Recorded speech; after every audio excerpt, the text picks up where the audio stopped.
আসসালামু আলাইকুম। আমি লামিয়া রোমান কিচেনে আপনাদেরকে আরও একবার জানাই স্বাগত।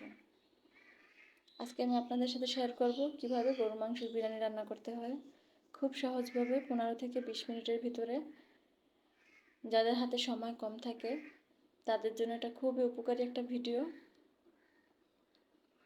আর তাছাড়া তেমন কোনো ঝামেলাও নেই এটা রান্না করতে। ঝরঝরে এবং পারফেক্ট একটা বিরিয়ানির স্বাদ পাবেন ঘরে রান্না করে, দোকানের মতো। আমার এই টিপসগুলো ফলো করলে আপনারাও রান্না করে চেক করে নিতে পারেন। তো চলুন শুরু করা যাক। এখানে আমি গরু মাংস নিয়ে নিছি 3 কেজি, 3.5 কেজির মতো হবে গরু মাংস। আদা রসুন বাটা, লবণ আর একটু পরিমাণ হলুদ আর একটু মরিচ গুঁড়ো দিয়ে দিলাম। এবার এটাকে ভালো করে উল্টিয়ে পাল্টিয়ে সিদ্ধ করে নেব।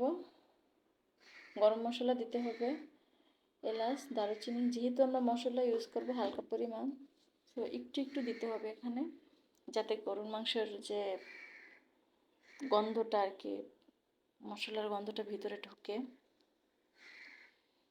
তো এটা আমি সিদ্ধ করাটা পুরোটা দেখালাম না। তো এবার আমি কড়াই নিয়ে নিলাম, বড় হাঁড়ি বলেন যা বলেন আর কি। পেঁয়াজ কুচি দিয়ে দিলাম 1/2 কেজির মতো।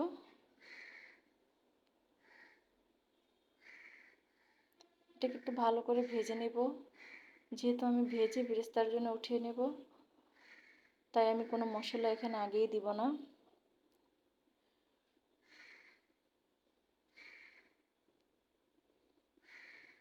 একটু নাড়াচাড়া দিয়ে ভাজতে হবে যাতে সাইডে পুড়ে না যায়।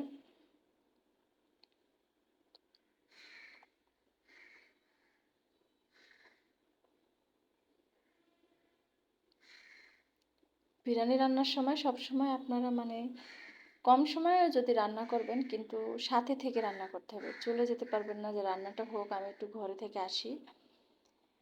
আমি বেরেস্তাটা তুলে নিলাম। এবার এখানে বাদাম বাটা, কাজু বাদাম, পেস্তা বাদাম এবং চীনা বাদাম আমি আগে থেকেই বেটে রেখেছি, জয়ফল, জয়ত্রী, এগুলো দিয়ে দিলাম। এবার অল্প পরিমাণ গরম মশলা দিয়ে দিলাম, 3টে এলাচ, 3টে দারুচিনি এরকম পরিমাণে দিয়ে দিলাম।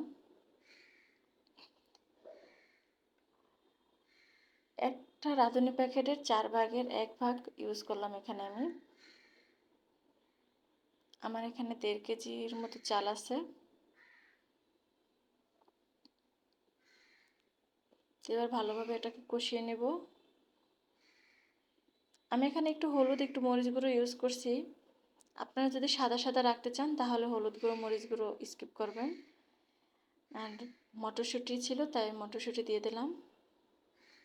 এটা কোনো দিতেই হবে বাধ্যতামূলক না, থাকলে দিবেন, না থাকলে নাই, এরকম। ভালোভাবে এটাকে কষিয়ে নেব যাতে আপনার মটরশুঁটিটা কাঁচা যে একটা স্মেল এটা না থাকে।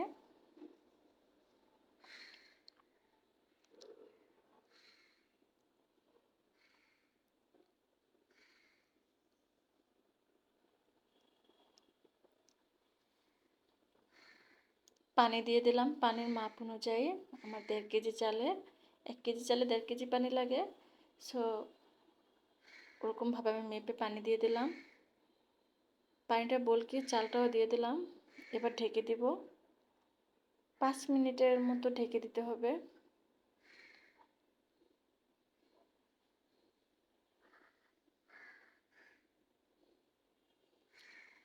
ঢেকে দিয়ে এখানেই থাকতে হবে, কোথাও চলে যাবেন না আবার। আমি ভুল করে একটু ঘরে চলে গেছিলাম, আমার বাবু কান্না করছিল সেজন্য। কিন্তু এসে ভিতরে দেখি পাতিলের নিচে একটু লেগে গেছিলো, আমি তাই পাতিলটা চেঞ্জ করে নিলাম। পানির পরিমাণটা চাল, মাংস, পানি সমান সমান থাকতে হবে, পানি যেন বেশি না থাকে। এ পর্যায়ে আমি ঢেকে দিয়ে বারবার একটু নেড়ে দিয়েছি। তো এতেই হয়ে গেছে, আপনাদের টেনশনের কিছু নাই। যেহেতু মাংস দিয়েছেন, মাংসের ভিতরে একটু একটু পানি থাকে, যে পানি নাই তাহলে আমার চালটা কি পুরোটা ফুটবে এরকমটার কোনো নাই। এবার পেঁয়াজ বেরেস্তার সাথে যে আমি একটু চিনি মিলিয়ে তারপর দিয়ে দিলাম। ভিডিওটি ভালো লাগলে লাইক, কমেন্ট করবেন এবং নতুন হলে চ্যানেলে সাবস্ক্রাইব করে দেবেন। প্লিজ আল্লাহ হাফেজ।